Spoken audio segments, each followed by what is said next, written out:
सनातन धर्म माँ के विषय में क्या कहती है।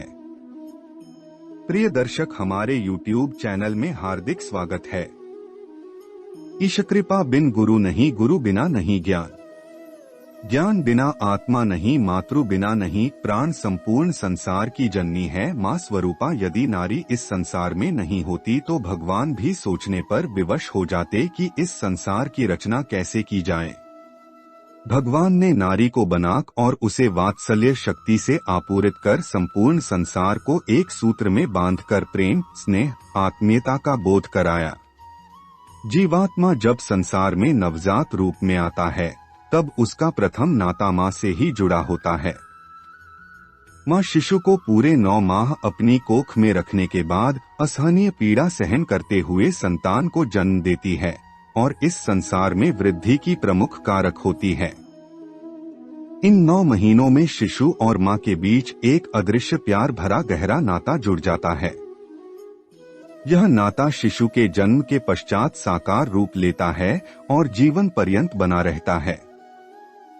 माँ और बच्चे का रिश्ता इतना प्रगाढ़ और प्रेम से भरा होता है कि बच्चे को जरा सी तकलीफ होने पर भी माँ परेशान हो उठती है। इसीलिए ही ममता और स्नेह के रिश्ते को पावनतम कहा गया है। माँ सदा अपने संतान के लिए एक सुरक्षा कवच होती है, क्योंकि वह संतान को सुज्ञान व चेतना निरंतर प्रदान करती है। माँ और बच्चे का स्नेह और प्यार कोई और कभी नहीं समझ सकता। देवताओं ने भी माँ को सर्वोपरि और पूजनीय कहा है। एक बार की बात है, सभी देवता बहुत मुश्किल में थे। सभी देवगण भगवान की शरण में अपनी समस्या लेकर गए। उस समय भगवान शिव के साथ भगवान गणेश और कार्तिकेय भी बैठे थे। देवताओं की मुश्किल को देखकर भगवान शिव ने गणेश और कार्तिकेय से उनकी सहायता मांगी और एक प्रतियोगिता करवाई, जिसके अनुसार जो सबसे पहले पृथ्वी की परिक्रमा करेगा वही देवताओं की मुश्किलों को दूर करेगा। कार्तिकेय तो अपना वाहन लेकर निकल गए पृथ्वी की परिक्रमा करने, पर भगवान गणेश अपने पिता शिव और माता पार्वती के पास गए और उनकी साथ परिक्रमा करने लगे। तब उनसे उनकी माँ पार्वती ने पूछा कि पुत्र, तुमने ऐसा क्यों किया। भगवान गणेश ने कहा कि माता पिता में ही पूरा संसार होता है, जो संपूर्ण पृथ्वी से विशाल है। मेरा तो पूरा संसार ही आप दोनों के चरणों में है। इस प्रकार यह स्पष्ट होता है कि देव शक्तियाँ भी अपने माता पिता को सर्वोपरि मानते हैं, उनका सम्मान आदर श्रद्धा पूर्वक करते थे। जीवन की पहली पाठशाला माँ के संरक्षण में ही प्रारंभ होती है। बाल्यकाल में माँ ही सबसे प्रिय मित्र हुआ करती है। संतान के साथ खेलना कूदना, पढ़ना चलना सिखाना, रात रात भर जाग कर संतान को लोरी सुनाना, बात बात पर डांट देना और हर बात पर प्यार की झपकी देना, उंगली थाम कर बाहर घुमाना, यह समझाना कि देखो बेटा, यह रास्ता सही है और यह गलत, अच्छे बुरे का भेद बताना। जीवन में बालक को सुदृढ़ बनाने के लिए माँ निरंतर ज्ञान व चेतना से आपूरित करती रहती है।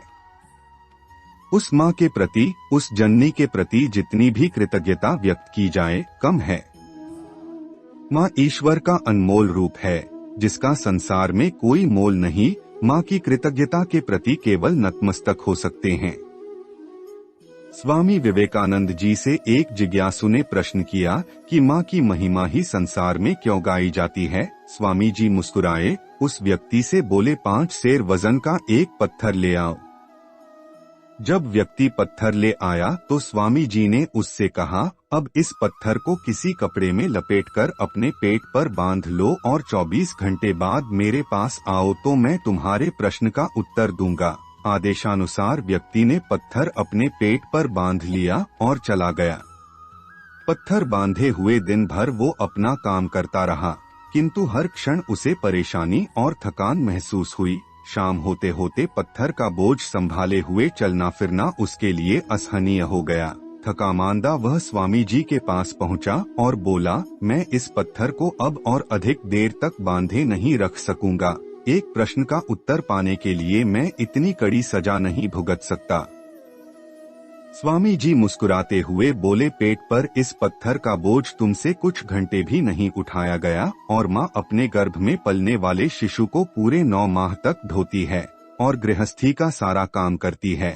संसार में माँ के सिवा कोई इतना धैर्यवान और सहनशील नहीं है, इसलिए माँ से बढ़कर इस संसार में कोई और नहीं। सामान्यतः हम सभी का ध्यान अपने जीवन की खुशियों या अवसरों के बजाय कमियों और समस्याओं पर ज्यादा होता है।